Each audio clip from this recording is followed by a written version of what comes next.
Oh, yes. Okay. Oh, man. What's up, everybody? Welcome back to the Sebastian Scale Show. Oh, extra comfy, cozy. Dude, things are picking up, man. I feel like I say that every time, and I think it's just because every time I record one of these episodes, it all just keeps accelerating. It feels like the more we become aware of the synchronistic experience, the more synchronicities we see, and no, it's all just so fun. And it's also so fun because it doesn't matter where you are, what you're doing, who you're with. It's always happening if you're open to it. I mean, it's always happening regardless, but it's always available to be seen and experienced if you're aware and open to it. So, one of my best friends had a wedding in Mexico, in Playa del Carmen. And my girlfriend, Galen, and I went beforehand to just basically hang out. And there was a big group of my friends from college who were going to Tulum and places beforehand. But I feel like I'm at this place now where I know, like all my life, I've been such an extrovert to the point where I've sort of registered that it was almost like a defense mechanism. And now that I'm feeling more safe in my body and in the universe, I feel like basically no need to socialize. And I feel like this pendulum has in the last year swung so far back the other direction where I'm like, oh, I might not hang out with anybody for a long time. And now it's like more balanced. And so it was the first destination wedding that I've ever been to, and it was at an all-inclusive resort. And we went beforehand to basically charge and just have a chill time because there were going to be so many people that would be at the resort. And so Galen and I just got like an Airbnb just right on the water in a place called Akumal. And we had a great time, super chill. And then on one night, I had gotten back a little bit before Galen. She was doing some shopping, and I had put my wallet on the table right next to the window, and we were on the ground floor. And that night, we were like kind of sleeping, kind of awake, but I remember hearing some sounds, and I felt this feeling in my stomach and in my chest that was it was like a definitive recognition of something is off. Something's weird, something's bad. It felt like something was dangerous. And I didn't know, and I actively like talked myself down. I was like, don't worry about it. Like, it's just noises, like it's fine. And Galen was kind of, feeling something too. She was like, what are those sounds? And we both just basically ignored it. And then the next morning, we were getting ready to go to get some food. And I started looking around for my wallet, and we couldn't find it. And we were looking around the apartment and everything was fine. And then at some point, I guess this is different for everybody, but after probably like 2 or 3 minutes of searching, my brain started to switch into one, realizing like, oh, my wallet might really actually be gone. And the fucking physical tensions that started to tighten in my body were so intense. Like it was like, and to think too that that's just the beginning of the panic. But I'd been so relaxed up until this point that the contrast was so clear and extreme.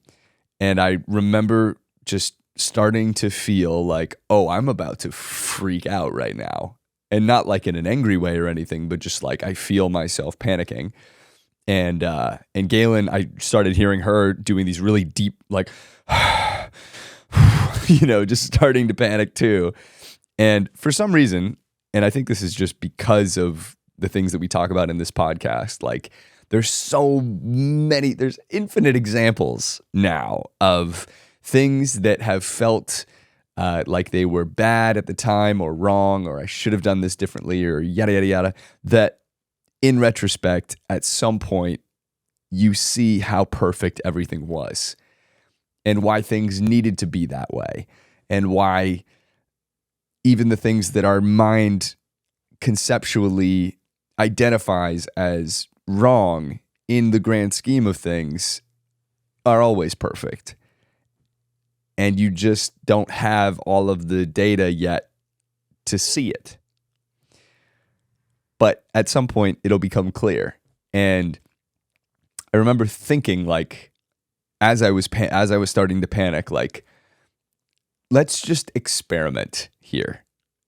Like, what would happen if I didn't attach a whole bunch of weight to this wallet and basically just experience this without a need to get it back, without a need to ensure that it returns, without torturing myself? What would this experience be like if I didn't make my body and mind and everything suffer? Like, I forget I think this was Eckhart Tolle who talked about, like, when you see somebody drop a watch, like a really nice watch, on the ground and it shatters, you don't feel anything. Maybe you feel, oh, I'm sorry that happened to you, but you don't feel anything really internally. But if it's your watch, all of a sudden it's like, oh, fuck, no, this is just immediate spirals. And so anyway, I said that out loud to Galen as we were both starting to panic. Like, let's just see here. Let's just experiment. We can always panic later. But let's stay open, because maybe this is good somehow. And just that switch, just that, like, one moment immediately transformed the tension. Because that tension needs fuel. It needs thoughts that are negative and panicky in order to continue to tense and tighten. But just even having the awareness that you have the option to not panic makes the experience of panicking completely different. Because panicking feels like it has such a chokehold on our reality, to the point where, it almost feels like it's so ingrained in our thought patterns and our habit patterns that we forget that it is an option. It's a choice. Sometimes when we have a habit that's so deeply ingrained in ourselves, we forget that this is something that we have the option to not do. And often the more ingrained it is, the harder it is to break that habit, but it is breakable. And breaking it isn't even the right word. It's more like releasing it. It's like, because it is effortless. It is effortless to not panic. Panicking requires effort. And it happens so fast and so habitually that it's easy to forget that this is a choice. And then when, like, it's just immediately I felt like I might have lost this wallet, or this, whatever happened, this might have happened just so that I could experience this moment of release of panic. And I was also thinking to myself, like, I had like $80 in the wallet, and then, like, some things that were more significant, like driver's license, credit cards, etc. But really, I mean, I would pay $80 to not have to experience those feelings of panic. And yeah, it's a fun thing to realize that you have entire control, I guess is the word, but You always have the option to feel however you want to feel. And then I almost started getting excited. Like I was excited by the release of this tension and by like the, the sort of cosmic treasure hunt that we're all on for in these signs that reveal themselves to us, that it was like, oh, what is this going to take us to? And I don't need to know yet to know that it is as significant as everything else that's going on.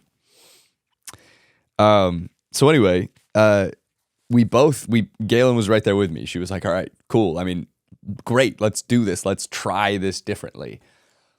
And we basically what we think happened is somebody, I mean, you could see the wallet from through the window, and I think somebody that was either working at the condo complex or was just walking by maybe picklocked the door or had a key to it, but it was gone for sure. And we were thinking about that feeling that we both had the night before and how we knew that something was wrong, but also how essential we also knew to not do anything about it. On some level, like our being was aware that there was danger nearby, but also how catastrophically bad that could have been if I or either of us walked out, saw somebody taking the wallet, and then they panic because they know that they're going to be in a bunch of trouble. Could have been disastrous. But once we realized the wallet was gone, it was like and we snapped out of panic mode. It was a pretty clear link that like we both had some intuition that this was going on. So we told the building manager, and he was helpful. And we contacted Airbnb, and basically they were like, they don't have like insurance for it, but they were helpful. And we called the cops. The cops came, and you can't really prove anything, like there was no breaking and entering or anything that, we didn't have much to go off of. But they had a camera that was pointing down, literally like right at our door. And so they got the tapes, but the tapes were blurry, apparently. And I was like really trying to get them to show me, and eventually they did. And the tapes were blurry, but it's a little bit fishy, Your security footage is blurry. Yeah, I don't know, dude. But the cops came, they were cool. And it was just nice to have all of these interactions that are normally so charged. Like if that panic was left unchecked, I mean, it would have been like, how could you let this happen? Blah, just a, invasion of all these other people's existences because of a lack of awareness of my own feelings. But instead, the whole thing was very calm. And fortunately, we had hidden our passports in the Airbnb, and I just fucked up. Well, fucked up, quote unquote, on one plane, on one level. I fucked up because I lost my wallet, and yes, that's bad from the perspective of wanting to have the wallet, but in the grand scheme of things, who knows? So it was just totally chill. I had everything that I needed. Galen still had her credit cards and stuff, and it was fine. And I'd had the last time that I was in Mexico, which was like, I don't know, 10 years before that. Actually, not that long, but my wallet was stolen that time too, except that time I left it on the beach when I went snorkeling, and that was just so silly. But that time I had a massive reaction to it, and it totally affected the trip so negatively. Like it just became this disaster over really it's nothing more than just an inconvenience. Like all of this stuff is replaceable. It just takes a little bit of time. Yeah, it just felt so good to not react, basically, or to stop reacting negatively. So Airbnb offered us they were like, we can put you up in a hotel. or if there's anything that you want to change, just let us know. But they don't really have any policies for this stuff. So we just kind of dropped it, and they kept trying to contact us, obviously because it's like a serious thing. And we just, at a certain, like, because we had released the charge ourselves, at a certain point, it just became like, we don't care anymore. Like, we just want to enjoy the rest of this trip. So we sort of just stopped responding. And then we went to the wedding, and well, actually, I also just need to say, last night I got back from the wedding, and I had a email from Airbnb saying, "Hey, we've refunded your account $513," which was like, I like double took it. I was like, "What just happened here? Like, we didn't even request anything." And they just, the reservation was $1,000 for 4 nights. Galen and I were splitting it, and they just refunded half of it.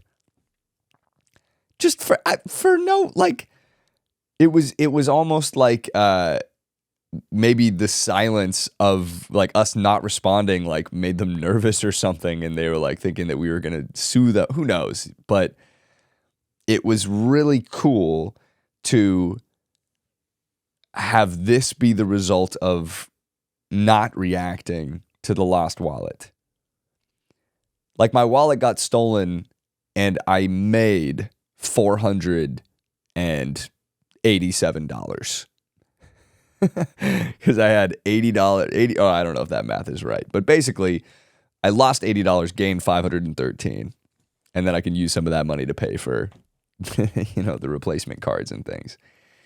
But like, it feels like in that space of, like, if I had all the money that I ever would need, it would make no difference to me if I lost that wallet with $80. And so, without consciously being like, I'm going to, do this for the sake of operating in a space where vibrationally I have everything that I need, it was just not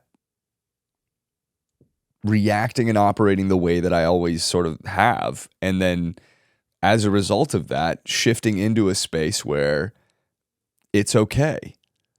I have enough. I have more than enough. And then to have Airbnb just give us this refund, which was so much more than, we weren't expecting anything. It was just like, it felt like a sort of universal confirmation that, like, you're good, dude. Like, they absolutely keep responding this way. That is excellent. I would toss my wallet in the ocean if it fucking meant that I got $500 for it. Amazing. And on top of the sort of the intuitive knowing and realizing, like, oh yeah, even though we sensed that there was danger, we knew not to do anything about it. And yeah, it was epic. And then the wedding itself was like this magical sequence of, well, I guess you guys, I'm sure I've talked about Christine, my therapist, who passed away at the beginning of this year. A lot of my friends were seeing her, and the two of my best friends who were both getting married were seeing her too. And they began their wedding ceremony with a intention from Christine. It was like an excerpt that Christine's kids had sent her, and I don't remember exactly what it was, but what I remember is the feeling that it cultivated in me, which it felt like,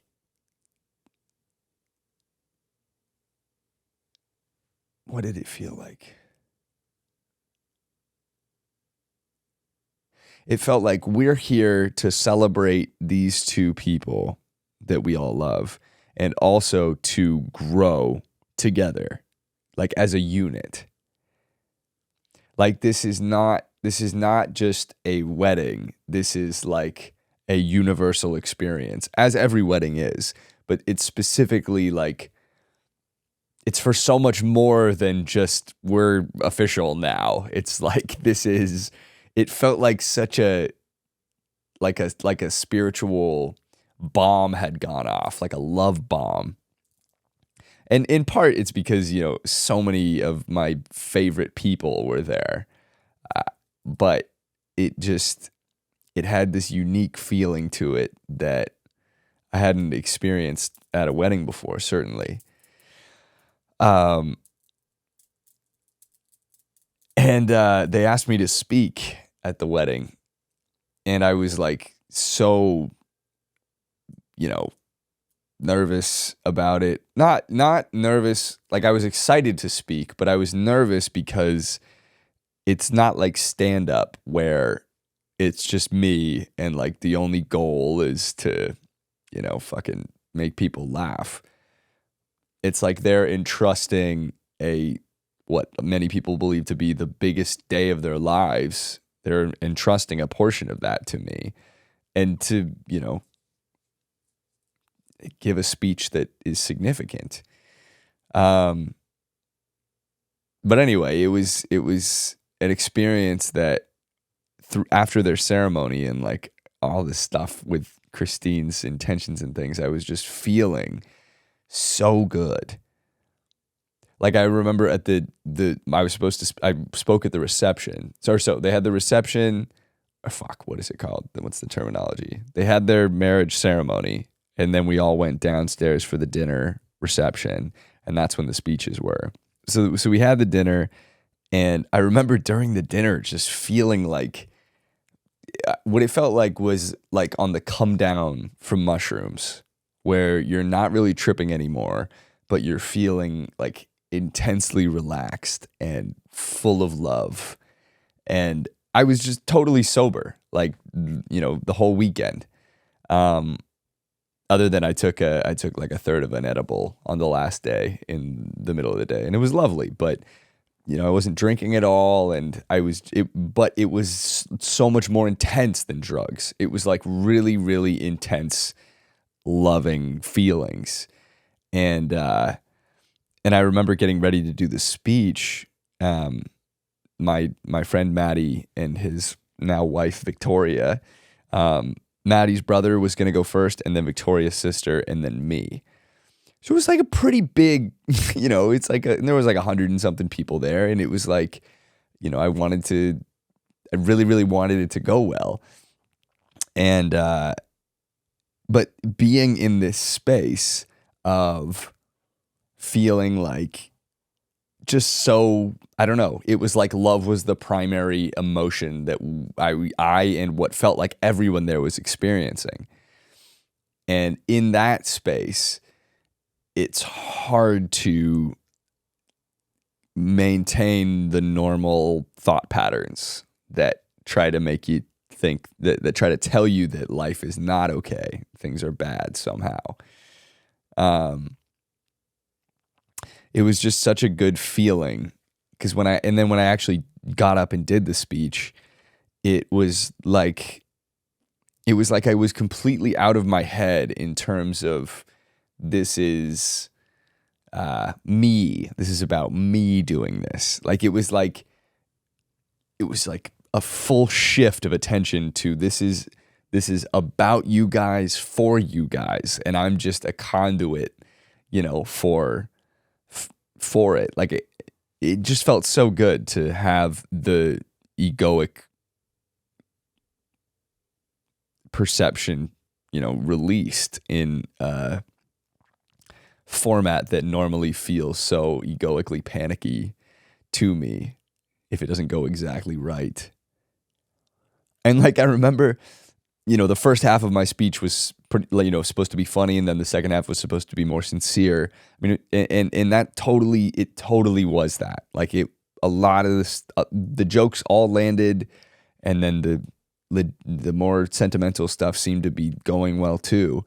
And when I finished, like people were saying really, really amazing things to me.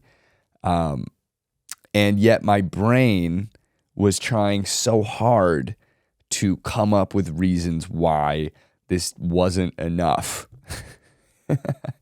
And which is pretty standard for my brain. Whenever I do stand up, it's like it blocks out all of the laughs and just focuses on any moment that wasn't exactly right, which biologically, evolutionarily makes sense. It is dangerous to just focus on things that were good. What a waste of time that is, evolutionarily. It's not beneficial for survival. At least our minds don't think it is. We know, obviously, through the things that we talk about here, that like focusing on things that are good is like the ultimate thing, the ultimate, decision to make for life enjoyment. But our minds and our egos are trying to keep us safe. So it tries so hard to come up with something that's wrong because that's what it's always done. But I was feeling so good and so relaxed that it felt like I couldn't even begin to fuel these thoughts of things that were wrong with what I had said, just because I was feeling too good. And it was almost like, because the jokes all landed, that's normally the metric where that's normally the thing that my mind will latch onto, is like, this didn't hit enough. This wasn't funny enough. But because the jokes hit, my mind hopped to somehow there wasn't enough silence, or not, like, I don't know what it literally didn't even make any sense. It was like I fucking it was like my mind was trying to convince myself that people were not affected enough by the sentimental part of the speech. Which is like, how could you be more affected than being like emotional, which people were, or like just silent and engaged? It's like, you're not quiet enough, my mind says to me. Like, what the fuck? But in this space of like, deep love, it is pretty easy to watch these thoughts. And they just float by. And it feels so, so good. Like, I didn't even have... It's like you can see the whole trajectory. Like, you can see what life would be like if you were to fuel these thoughts. And you just don't have any urge to, because of how good you feel. And because you're aware, of like how many times you've done this and for what. It's like, it's just experimenting with behaving differently and allowing yourself to experience a different reality that feels better. And I remember, like, dude, the next day, I was in the water with just a friend of mine, and he was asking me a bunch of questions about LA, and then we left the water, and then like 30 minutes later, a thought popped into my head of, I didn't ask him enough questions in that interaction. That was a real thought that popped into my head. And my brain started like running with that a little bit, because I didn't see it in the way that I saw these things the day before. Not as quickly. Eventually I did, but in the interim time, I started thinking like, oh man, that was really rude. He was asking me all these awesome questions about like my life and stuff, and I didn't reciprocate enough. Even though like we were only in the water for a second, like not long really. But then eventually I was like, okay, hang on a minute. What the fuck am I thinking right now? First of all, this guy doesn't even think like this. He's never ever said to me, you didn't ask me enough questions in that conversation. First of all, who does that anyway? But it's so funny to catch your mind projecting absurd thoughts onto people that have never given you a reason to even think that they would think that. It's just your mind latching onto something desperately because it feels the need to do that in order to survive. And then once I became aware of it, it was like, oh, this is so silly, dude. Like, he's at an all-inclusive resort. He paid $1,000 to be here. He flew in. You know, like, all the food is free and paid for. Everything is taken care of. Do you think he flew to Mexico to think about how you didn't ask him enough questions about his life? Like, he's trying to enjoy his life, not fucking talk to you about it, and you specifically. There's another layer to it, too. Like, the ego is so sneaky in that way, dude. Like, yeah, he's super pissed that I specifically didn't ask him about his life because he really values me knowing about his life. It's such a sneaky thing, dude. It's like, actually, what it's saying is, I'm so important that my inquiry into what's happening in your life would be so devastating not to receive that that I'm going to be upset with you now and not enjoy this fucking dank ass free food, well, paid for, but free theoretically food. It's so silly when you say it out loud. And also, what's the plan? Like, if you have these thoughts and you catch yourself in these loops, ask yourself, what can I actually do about this? If this is something that you really feel is worth your energy, what are you going to do about it? Because if there's no tangible path, if there's no like actual potential solution, then you're just ruminating for no reason other than it just to torture yourself and out of habit. If there's something you can do about it, then great. But like, what's my plan? Fucking, hey, I'm going to track Chris down at the resort. Hey, man, I need to talk to you. There's something I got to talk to you about, man. When we were in the water earlier and you were asking me questions about my life and I was answering them and then we had to leave the water to go do something else and I'm just so sorry. I'm so sorry that I didn't ask you what's going on in your life, even though I saw you a few months ago. And like,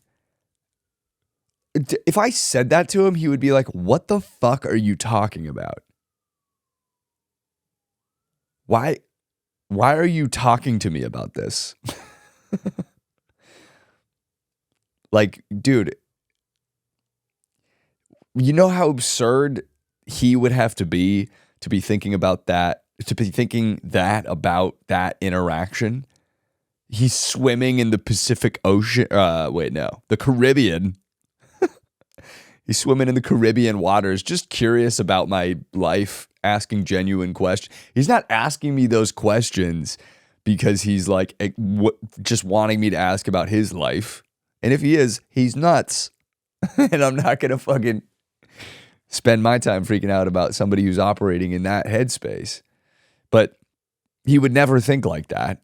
And yet my brain, if left unchecked, will convince itself that that is not only true, but needs to be worried about and felt in my stomach and just it's almost like if I'm not stressing, that's dangerous.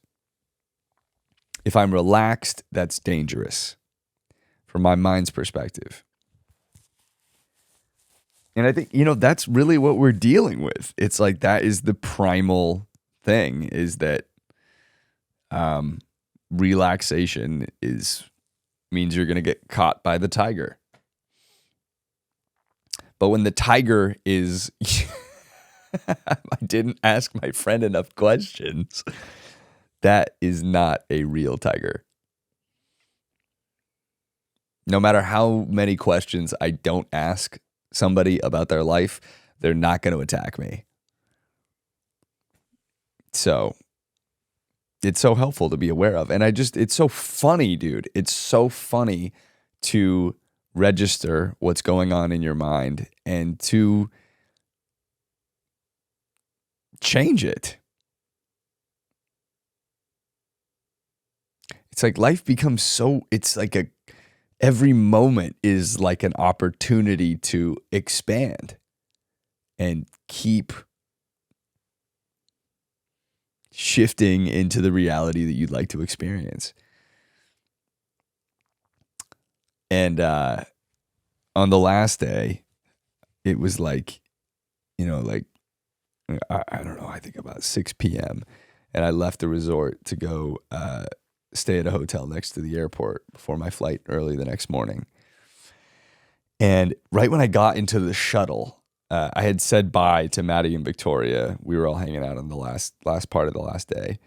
And what popped into my head was I didn't say enough there in that final interaction. Like I needed to say more. And I saw that very quickly. And I started thinking to myself, okay, this is the same thing. It's the same thing as not asking enough questions. It's just another egoic hop. And I started thinking to myself, like, let's deal with this, Of course we can just change it and all this stuff, and that's all great. But like, sometimes you just want to go into the root, Like, as if I could possibly say the wrong thing. I said something to the effect of like, I love you guys so much, and this is amazing. This has all been so amazing. But because I didn't say, I'm so happy for you, congratulations on your marriage.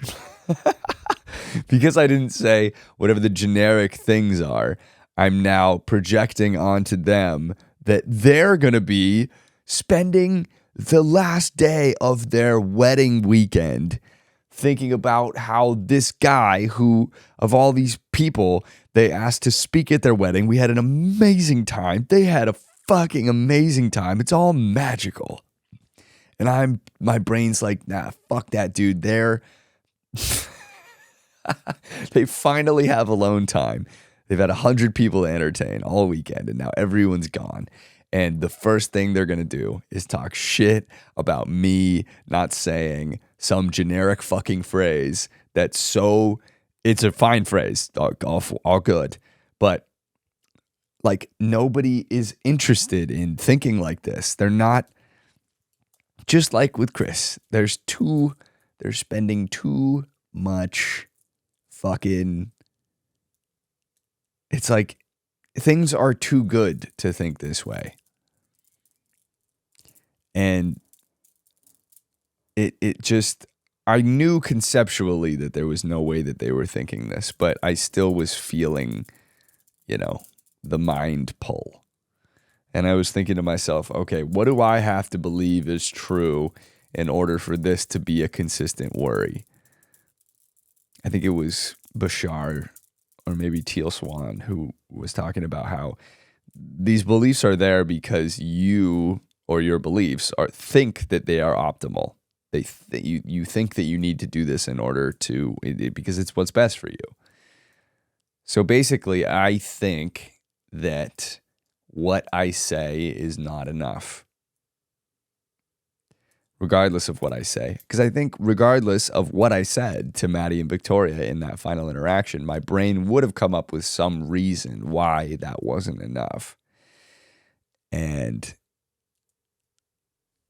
I think that's part of why, it's helpful to just change the thought into something positive. They love you, etc. All good. But in a way, that's like putting a Band-Aid on the sort of thought pattern. And I guess it's great because you start to change the momentum of the thoughts, of course. But sometimes it feels like you got to go down into the root of what's fueling that in order to really release it. And I started thinking about like the trial, because basically, I said the truth about what I was feeling and all this stuff, and it wasn't believed. And so I guess I internalized this belief that no matter what I say, it's not going to be enough.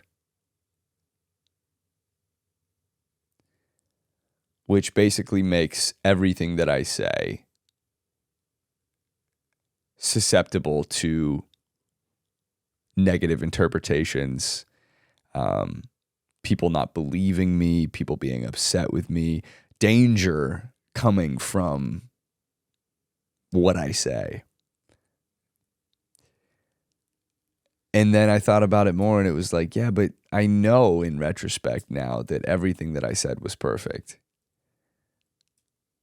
Including like, not getting convicted. Like, and I don't know if there's anything that I could have said that would have gotten him convicted, but, I needed to have those experiences, the absurdity of everything that happened. I mean, it all led me to here, and here is too good to want to have anything be different.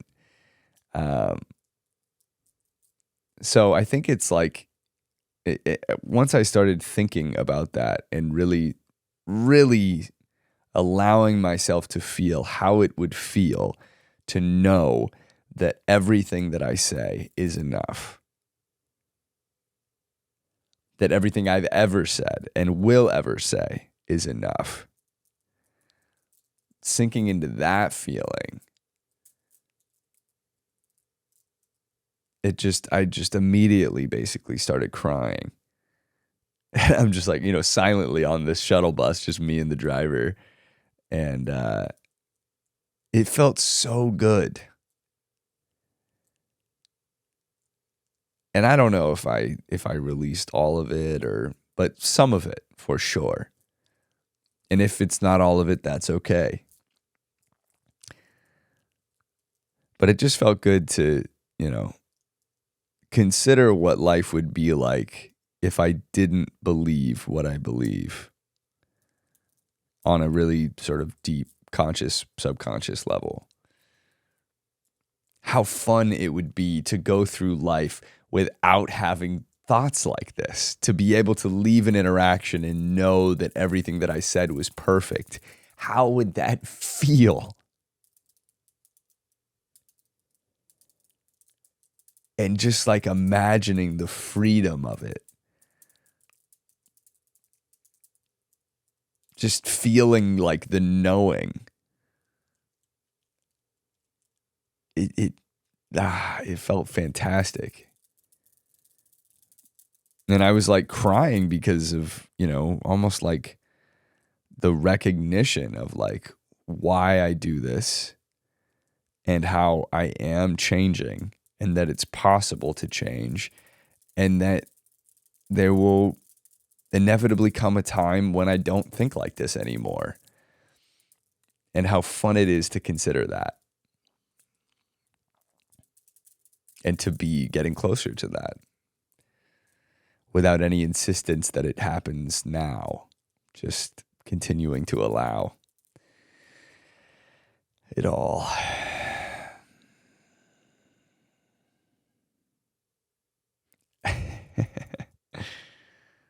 Yeah. It was awesome. And yeah,